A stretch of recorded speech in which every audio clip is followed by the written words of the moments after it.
William Gomis.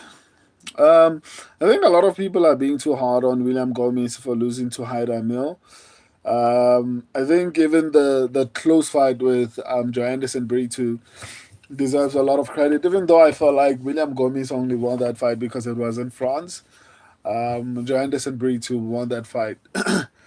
He was actually robbed.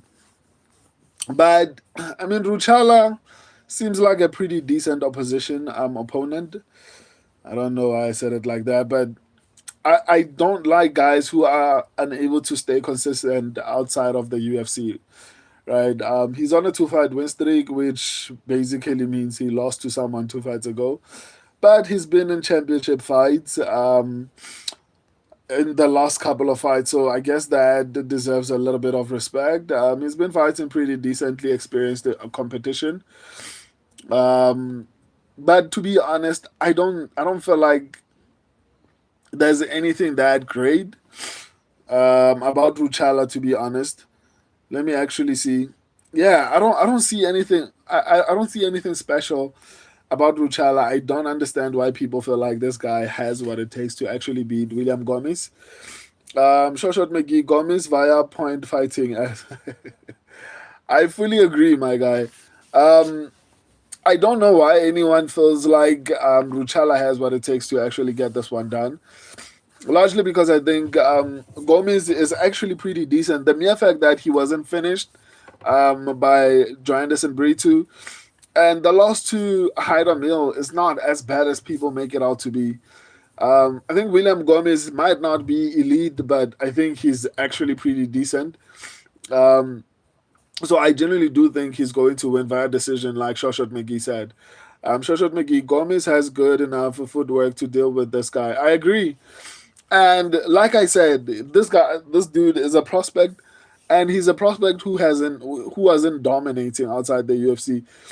So for me, if you are coming into the UFC from another organization, I expect you to have a record of like seven win streak, or even if you've lost. I'm not saying you should be undefeated.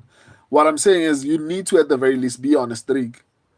Oh my god, something is in my eye. So you need to be on a streak in order for me to have any type of.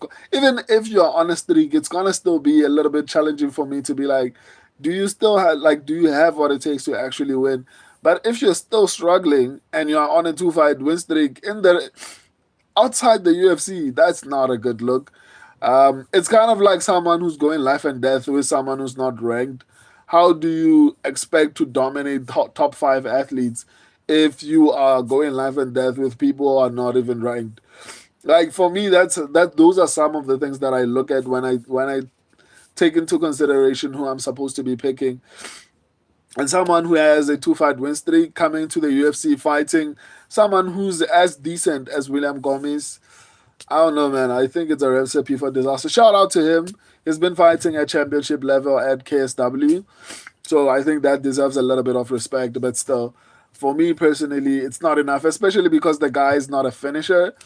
I mean, if you were dealing with a guy who's going to come in there and just destroy William Gomez, I'd be worried. I'd be like, oh my god, the first round is gonna be very scary. But we're dealing with another guy who's going to try and do the point fighting thing with William Gomez.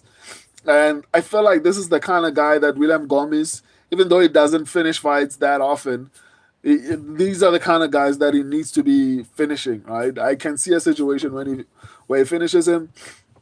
Maybe I'm wrong. Maybe the guy is a little bit more durable. And even if he is pretty decent, I still think William Gomez is still gonna get it done, even if he comes prepared. This guy, my subscribers and I are going with William Gomez. I don't see anything that scares me from William Ruchala, but Robert Ruchala. I don't know if I'm pronouncing his name properly.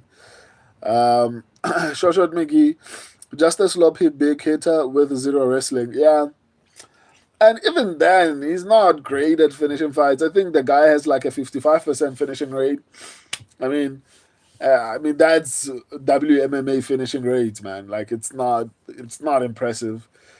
Um, Shoshot McGee should be on at least 3 fight run, finish it. Yeah, I agree, man. Like if you're coming into the UFC, for me to have confidence in your ability to actually make some noise inside the UFC, you need to have momentum coming outside. Like if you are going life and death with people in the regional division, even if you are not fighting in the regional scene, even if you're coming in from Bellator, if you're coming from Bellator and like you have a record of like, or rather you're on a 2 fight win streak, I mean, like, why should I have any like there was some guy 2 fights ago or 3 fights ago who kicked their ass, like, and they are not even in the UFC. What are the people in the UFC going to do to you? So yeah, I agree, Shoshot McGee. You need to be on a streak. Three, I think three is decent. I'll take three, but not two, man. Not two. So yeah, good luck to the people who are picking this guy. Ruchala, maybe he's good. KSW is not like a bad promotion. I just don't think it has UFC level caliber. Maybe it does, but man, you can't be losing outside the UFC if you are going to beat someone like William Gomis. Um, Defa. I don't know how to pronounce your name. Kaya Baralho win by TKO. No, I don't think so. He's not gonna outstrike Imavov. He's not gonna outwrestle Imavov. I think Imavov is better defensively. Maybe offensively, but Boralho might be better. But defensively, I don't think he's going to be able to control um, Imavov, especially because in his head, Imavov is thinking the champion is a wrestler. I need to make sure that I can wrestle. So I think it's the worst time for anyone who uses wrestling, because now everyone is looking at Hamza and is like, we need to work on our wrestling, my guy. So I don't think Boralho is going to have any success on the ground.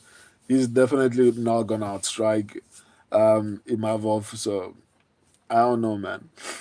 Shoshot McGee, Kyle via gossip. Wow, that's brutal. Defa, Mauricio Rufy by KO by TKO, yeah, that's highly possible. But I'm a little bit worried. Benoit and Dennis, even though he looked like he was in slow motion in his last fight, he might cause problems. But I'm still picking Mauricio Rufy. Let me go to the next fight, guys. If you're new to the channel, subscribe, turn on your notifications. If you want to join me on the next breakdown, I'm going to the next breakdown right now. Go to the live section of the channel.